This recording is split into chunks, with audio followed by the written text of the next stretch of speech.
नमस्कार दोस्तों। मुझे समझ में नहीं आ रहा कि मैं ये वीडियो क्यों बना रहा हूँ या फिर किस वजह से बना रहा हूँ। कुछ नहीं समझ पा रहा, ना मैं कुछ कहने की हिम्मत है मेरे अंदर। लेकिन मुझे खड़ा भी होना पड़ेगा, संभलना भी पड़ेगा और आगे बढ़ना भी पड़ेगा। जैसा आप सबको शायद ना पता हो, मेरे जितने भी सब्सक्राइबर हो, आप चाहे 600 हो, चाहे 700 हो, चाहे 500 हो, जितनी भी हो, मेरा एक परिवार हो। और हम सब ने अपने परिवार में से एक मेंबर को खो चुके हैं। वो है मेरे पिताश्री। मेरे पापा का 17 तारीख को रात 8:30 बजे देहांत हो चुका है, जिसी वजह से ना मैं अपने चैनल पे कंटिन्यू था और ना ही मैं और कुछ सोशल मीडिया पे किसी भी प्लेटफॉर्म पे एक्टिव रहा हूँ।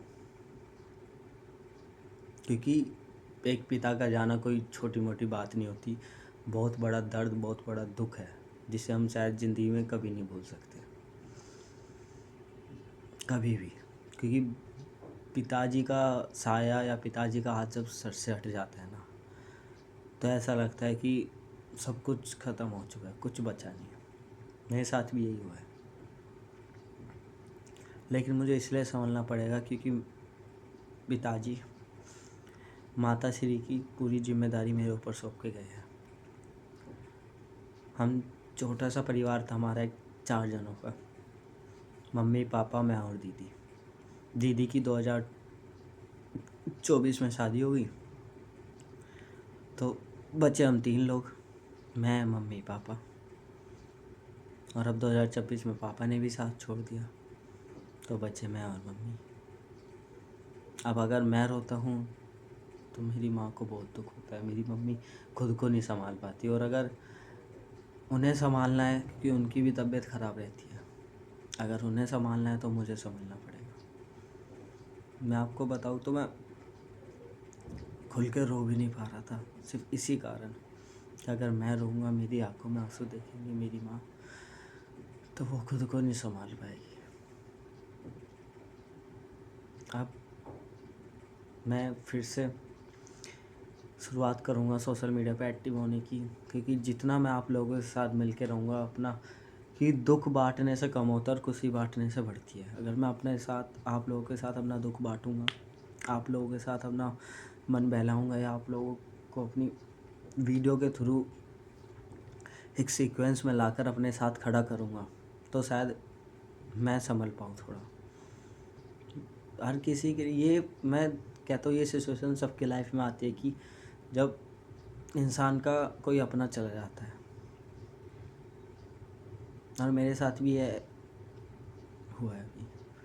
तो मैं अपने आप को, मुझे संभालना इसलिए पड़ेगा, सिर्फ इसलिए खड़ा होना पड़ेगा कि मुझे अपनी माँ की, अपनी बहन की और पूरे ख़ानदान की, सबकी, मतलब सबके साथ जो मेरे पापा का हक था, जो मेरे पापा की जिम्मेदारी थी, वो बखूबी निभानी है।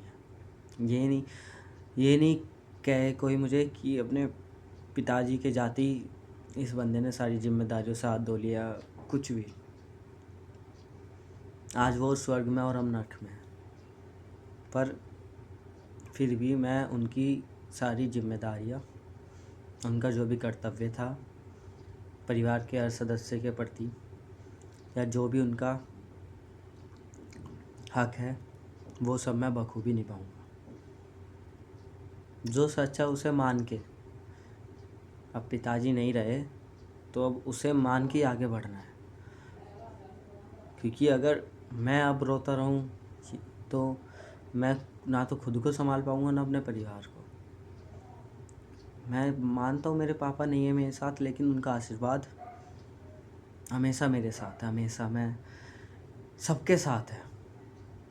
उनका आशीर्वाद मेरे साथ है और मैं आगे बढ़ूंगा खड़ा होके, उनका हाथ पकड़ के अब भी आगे चलूँगा। लास्ट टाइम पे भी उनका हाथ मेरे हाथ में ही था, लास्ट मेरे हाथों में उन्होंने दम तोड़ा है। तो जो दुख दर्द जो मेरे साथ है, वो शायद मैं शब्दों में भी बयान नहीं कर पाऊँगा कि मैंने क्या चीज़ फेस करी है।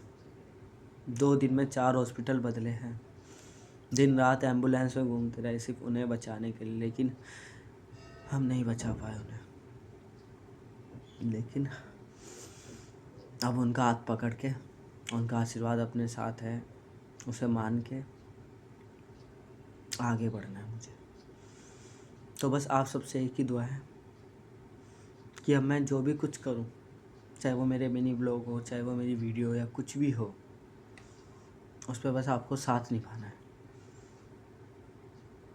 मेरे पूरे परिवार ने, पूरे भारद्वाज परिवार ने और मेरे जितने भी जानने वाले थे, सब ने इस दुख के समय में मेरा पूरा साथ दिया है।